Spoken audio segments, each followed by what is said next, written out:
Good evening, everyone. Welcome to Dong Nai Radio and Television Stations. Here's the news today. On November the 10th, the National Assembly discussed in the conference room the draft cooperative law amended. One of the content that still has been confused opinion is about the name of the law. Besides, the Cooperative Development Support Fund is also one of the issues that receive much attention in the revisions of this law.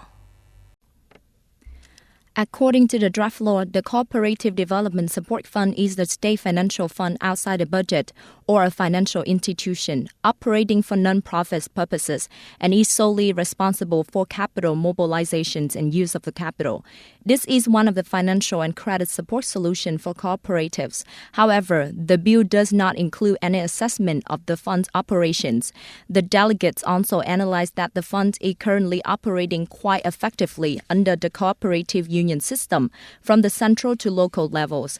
However, it is necessary to legislate the content in the line with reality and assign the strict management unit. According to the report summarizing 1 year of the law enforcement, by the end of 2021, the country has 56 cooperative development support funds, including 1 central fund and 55 local funds.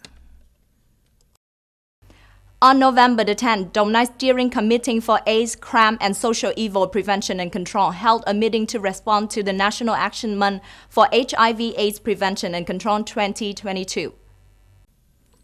With the theme of Actions Month for HIV/AIDS Prevention and Control in 2022 is Stop the AIDS Epidemic, Youth Are Ready. At the rally, the Provincial Steering Committee for AIDS, Crimes and Social Evils Prevention and Control appealed branches, governments at all levels, mass organizations, and especially the youth unions of companies, enterprises and factories, pupils, students, and the whole community for well-performing HIV/AIDS prevention and control activities with specific actions, contributing to realizing the goal of ending the HIV/AIDS epidemic in our country by 2030.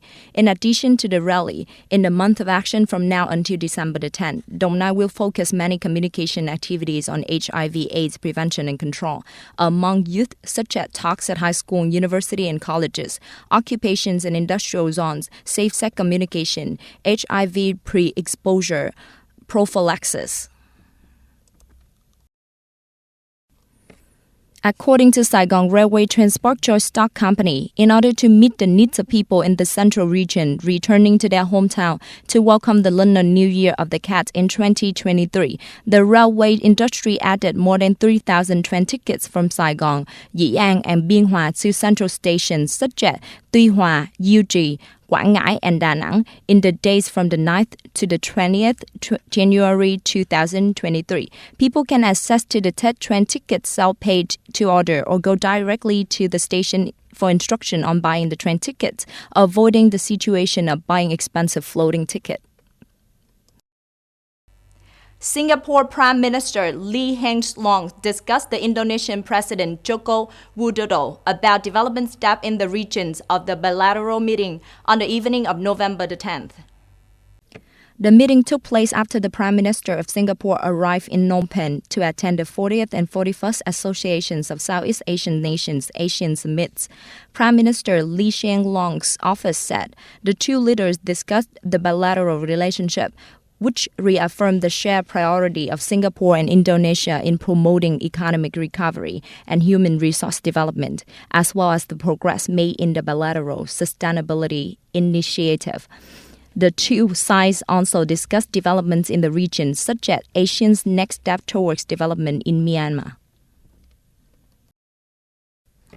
Before Vice President Chakdip Hankha visited Cambodia, India's Ministry of Foreign Affairs on November the 10th affirmed its support for ASEAN's 5-point consensus on Myanmar. Deputy Foreign Minister for the East, Saura Kamar, said, "With Myanmar, our positions is quite clear.